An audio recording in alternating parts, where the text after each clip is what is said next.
two neutral particles like identical metal balls, each of radius r and mass m, are connected by a light inextensible conducting thread of length L. Balls are held in free space with separation between their centers as small l, and this condition is given. Now, everywhere a uniform electric field directed along the line joining the centers of the balls is switched on, and then the balls are released. Find the maximum speeds balls in the subsequent motion. तो ये दो ball हैं, metallic ball हैं, और एक ये conducting thread से जुड़े हुए हैं. अब क्या होगा देखो, इस इलेक्ट्रिक फील्ड की वजह से, जो इलेक्ट्रिक फील्ड है इस डायरेक्शन में, वो इलेक्ट्रिक फील्ड क्या करेगी, प्लस चार्ज को उधर ढकेलेगी, माइनस को उल्टा फोर्स लगाएगी. तो उससे प्लस चार्ज पूरे सिस्टम में प्लस चार्ज फ्लो होकर इस तरफ आ जाएगा और माइनस चार्ज उल्टा चला जाएगा. सबसे पहला इफेक्ट तो ये हुआ. और ये प्रोसेस कब तक चलेगा, ये प्लस का इधर जाना और माइनस का इधर आना, ये प्रोसेस चलेगा कब तक, जब तक कि, चूंकि कंडक्टर है ना, पूरा कंडक्टर एक सिंगल कंडक्टर मान लो, तो लास्ट में जब स्टेडी स्टेट आएगी तो सब जगह पोटेंशियल सेम हो जाएगा. तो ये चार्जेस का फ्लो तब तक चलेगा जब तक कि पोटेंशियल सेम ना हो जाए.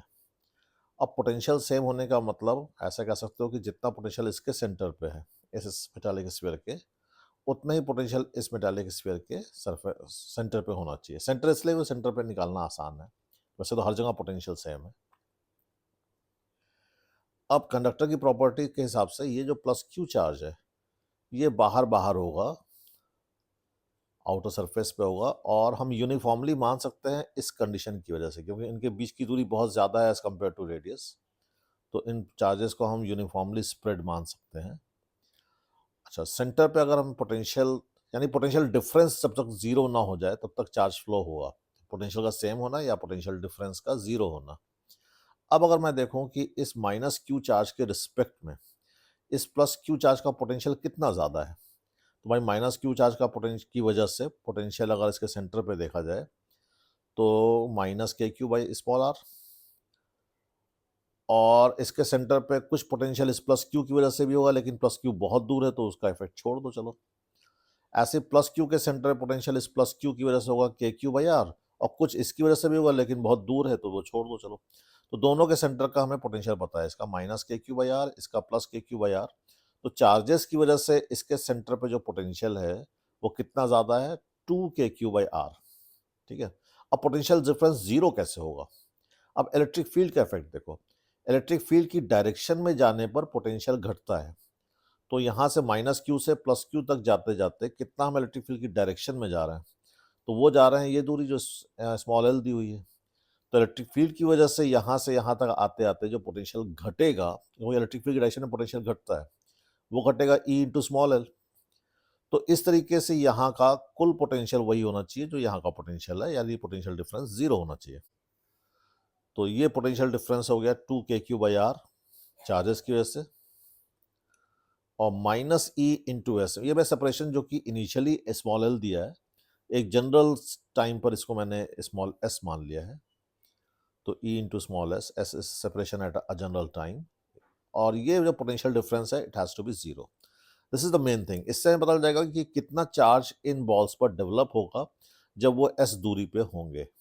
This is the main thing जो कि हमें इस क्वेश्चन में, तो बस इसी से सॉल्व कर लिया. तो this is the expression for Q as a function of S. S मैं बता रहा हूँ, एस मैंने इसको माना हुआ है, और ये जनरल है. ये शुरू में ये दूरी एल थी, बाद में ये एक जनरल टाइम पर एस मान लिया है. तो this is the expression for Q as a function of small S. अब देखो फोर्सेस क्या क्या लग रहा है. एक तो क्यू ई इलेक्ट्रिक फील्ड की वजह से, प्लस क्यू चार्ज पे इलेक्ट्रिक फील्ड की डायरेक्शन में, माइनस क्यू चार्ज पे इलेक्ट्रिक फील्ड के उल्टी तरफ. और ये ऑपोजिट चार्जेस है तो इनके बीच में एक इलेक्ट्रिक फोर्स ऑफ अट्रैक्शन भी है. तो इसको जिसको एफ मान लिया, जिसकी वैल्यू आ गई के क्यू स्क्वायर बाई बीच की दूरी का square, that is S square. तो ये फोर्सेस एक्ट कर रहे हैं. अब क्या होगा, इन फोर्सेस की वजह से ये दूर हटेंगे, और दूर हटते हटते इलेक्ट्रिक फील्ड की वजह से, और जब तक ये रस्सी सीधी ना हो जाए तब तक ये दूर हटेंगे, और जब रस्सी सीधी जाएगी तो फिर झटके से ये पूरा सिस्टम रुक जाएगा. क्यों पूरा सिस्टम रुक जाएगा, कोई मोमेंटम तो कंजर्व होना है. तो पहले तो मैं वो वेलोसिटी निकाल रहा हूँ जब वो सीधी हो जाएंगी. तो सिंपल है,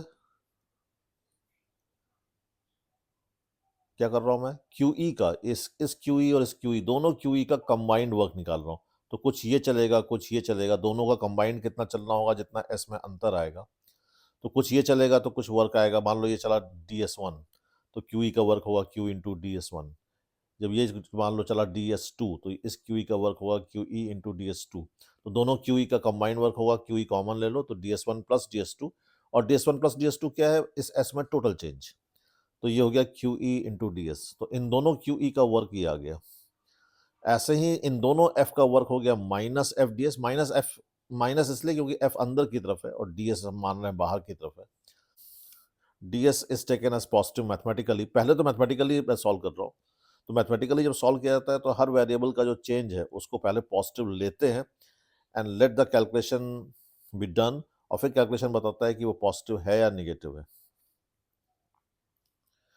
तो ये टोटल वर्क हो गया सिस्टम पे, that has to be equal to change in kinetic energy. QE DS और FDS ये तो वर्क हुए DS चेंज इन सेपरेशन के दौरान। अब सेपरेशन चेंज हो रहा है स्मॉल एल से कैपिटल एल, यानी जब रस्सी की लंबाई के बराबर। तो ये हमने कैपिटल एल से स्मॉल एल तक इसको इंटीग्रेट कर दिया है।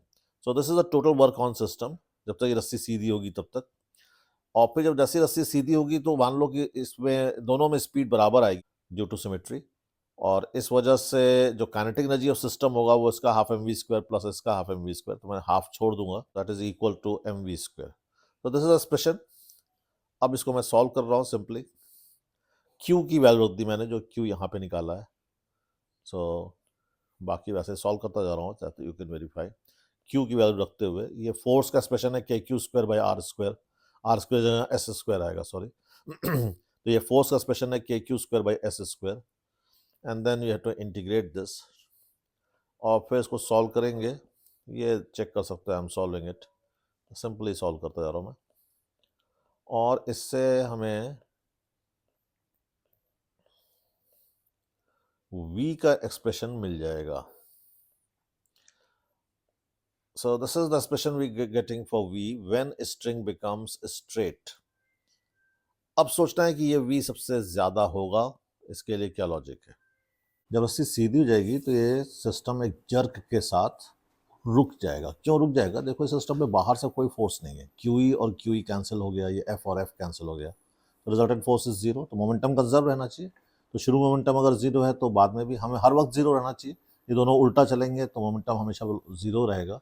और लास्ट में आके जब स्ट्रेट हो जाएगी रस्सी तो अब ये किसी एक तरफ नहीं जा सकते क्योंकि मोमेंटम को तो जीरो ही रहना है। तो ये झटके से रुक जाएंगे, इसीलिए ये V मैक्सिमम होगा। ओके।